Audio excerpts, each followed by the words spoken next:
Hey, good morning, parents and students and employees of Mineral Wells Independent School District. I'm Dr. Kuhn, and I wanted to give you a quick update on issues related to coronavirus and issues related to school. Got a few things I wanted to share with you.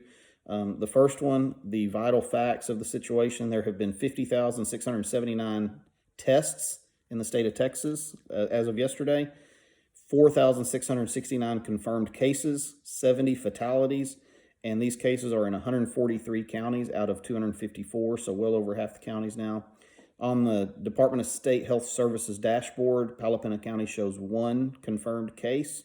Those are the facts as of the last time the DSHS website was updated.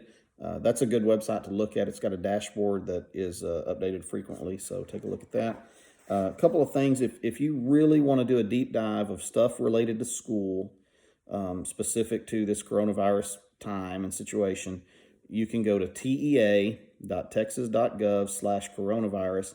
What you'll find there is a million links, and they're organized by different subtopics. So like instructional continuity, which means how do we make sure instruction continues even though we're all not able to go to school, federal funding, school funding, how attendance is going to be handled. I mean, just everything you can think of: food services, transportation, maintenance, everything you can think of. It's all there's links there with guidance and advice and things from Texas Education Agency and some regulatory information. Most of it's going to be pretty boring. Most of it's inside baseball that really doesn't apply to students or parents. It's just kind of the behind the scenes stuff of how schools are funded, how they're run, reporting requirements, bureaucratic junk. But there are a few things there that you might find interesting. I pulled out a couple things I wanted to share with you. First of all, yesterday they had new guidance about school accountability. You guys are familiar with it as the A through F system. Mineral Wells ISD was rated a B the last year that grades were given. So those grades are based on STAR testing more than anything else, and at the elementary level, they're based in 100% on STAR testing. But we're not going to have STAR testing this year, so how are those A through F grades going to be determined? And the answer that came out yesterday officially was they are not going to be determined. All schools for the 2019-2020 school year will be rated, not rated, NR, not rated. That's that. That means if you were a B school district the previous year, for all intents and purposes, you'll continue to be a B school district.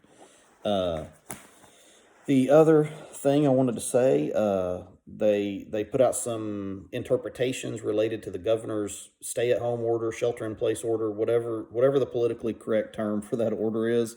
Basically, what it means is you need to stay home. You just need to stay home. That's what you do to keep people safe, and I would recommend you do that. I know people have to buy toilet paper and stuff like that, so yeah, you're going to have to leave the house once in a while. My advice is to do that as infrequently as possible, and not to send whole groups of people out to get toilet paper. Send one person, and stay home.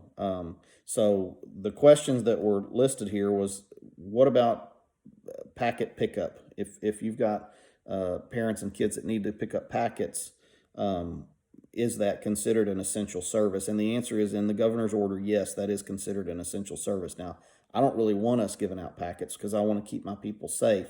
So we want to email you your packet, and for you to turn it in, we're going to set up bins where you can drive up and drop it off. But if you want to take pictures with your phone and email your packet to your teacher, please do. I actually had a parent ask my wife that yesterday. Hey, listen, I don't want to leave the house. Can I just take pictures of this packet and email it to you?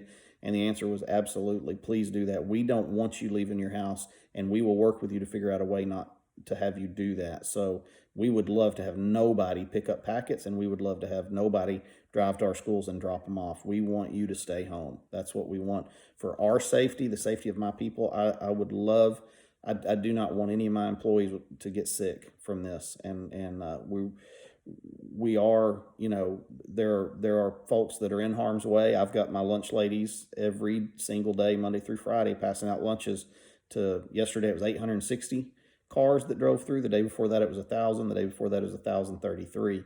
And I worry a lot about those ladies, and I don't want any of them to get sick. So we've got them wearing masks, we've got them wearing gloves, we've got them practicing safe social distancing between each other, but then also interacting with the cars. We don't have anybody getting out of their cars. We have them just sticking those bags in there and not making, contact with anybody. So we have as many protections in place as we can.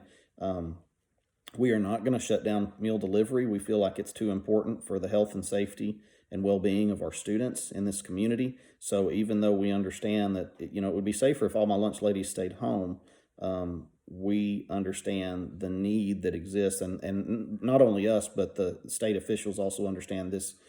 Food services provided by schools around the state is a very vital public service right now. And so I want to commend those ladies that work in our food services, and also the school resource officers that are there helping on a daily basis.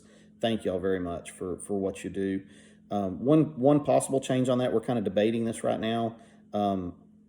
I saw somebody talking about the way gloves are used, and what we're doing right now is they're putting on gloves and they're serving these people. Well, the way gloves are supposed to be used is they're disposable, so you're supposed to put on a pair of gloves, and then if you touch, like a nurse touches a patient, they throw those gloves away, and the next patient that comes in, they put on a new pair of gloves. We haven't been doing that because we don't have enough gloves, and I think also it would slow that line down of 1,000 cars. So the one thing we're talking about doing is maybe not using gloves, but instead asking our ladies to put on Germex between every car. There are a couple considerations with that. Can we get